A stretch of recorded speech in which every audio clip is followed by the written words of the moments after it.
Former The Boys' Joo Haknyeon has been surrounded by controversy recently. It all started when people found out he had socialized with former Japanese AV actress Asuka Kirara. Then, TenAsia reported that he had actually paid for prostitution from her.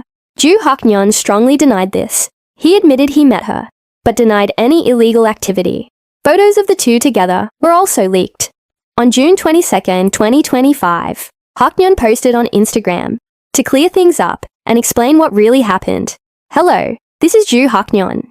Before my company even got contacted by Shukan Bunshon, the Japanese tabloid that broke the news, I already knew photos of me had been taken. I told my company the full truth right away and asked for help. I admit I made some wrong decisions. I wanted to protect the other members from getting dragged into this, so I tried to handle it quietly. I've spent so many sleepless nights, filled with guilt, toward the fans who supported me, and my team who stood beside me. It was a really painful time.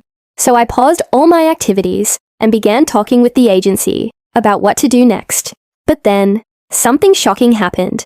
The company suddenly sent me a termination agreement. They also included another document demanding I pay over 2.00 billion KRW, about $146 million USD. They wanted a huge penalty that wasn't even allowed under our contract, and said there would be no negotiation. It was unfair, so I refused to sign on June 17, 2025. But the very next day, before any news articles were released, the agency publicly announced that I had left the group. And right after that, rumors spread about me meeting with an AV actress. Then, TenAsia released a shocking exclusive, saying I had paid her for prostitution. That article made me look like a sex offender overnight. Suddenly, I was being called things by the media, bloggers, and YouTubers. Even though nothing was proven, the next day, someone even filed a police report against me for prostitution, using that article as evidence. The way everything happened so fast, and in a specific order, first the contract demand, then the announcement, then the article, then the police report. It felt too planned.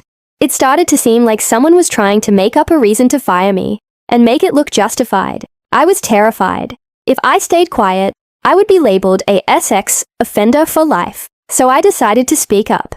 I've now filed a criminal complaint against the journalist who wrote the false story. I also plan to take civil legal action against both the journalist and the media outlet. I will also sue the person who reported me to the police with a false claim. The company said I damaged their reputation, but their reason is way too vague.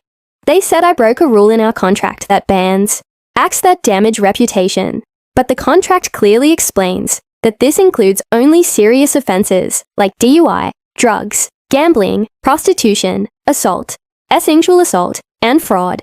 I didn't do any of those. Also, the company didn't follow the proper legal process for ending my contract. Under Article 15, Paragraph 1, they just kicked me out without warning. I'm not saying I was perfect. I sincerely apologize to the fans who believed in me. I was careless, and I deeply regret it. I'll carry this lesson with me forever. But I was turned into a criminal without any proof. I was publicly shamed and felt like people were pointing fingers at me wherever I went. I cried thinking about my mom, my family, and the fans who've always supported me. If I gave up without telling the truth, I'd forever be known as a sex offender. And it wouldn't only hurt me, it would hurt everyone who cares about me. So I'll keep fighting. I'll hold the journalist and media accountable until the end. I also want to find out who was really behind all this. It's scary going up against a big company by myself. But I'll stay strong, for the fans, and everyone who still supports me. Thank you for reading this long message. Joo Haknyeon.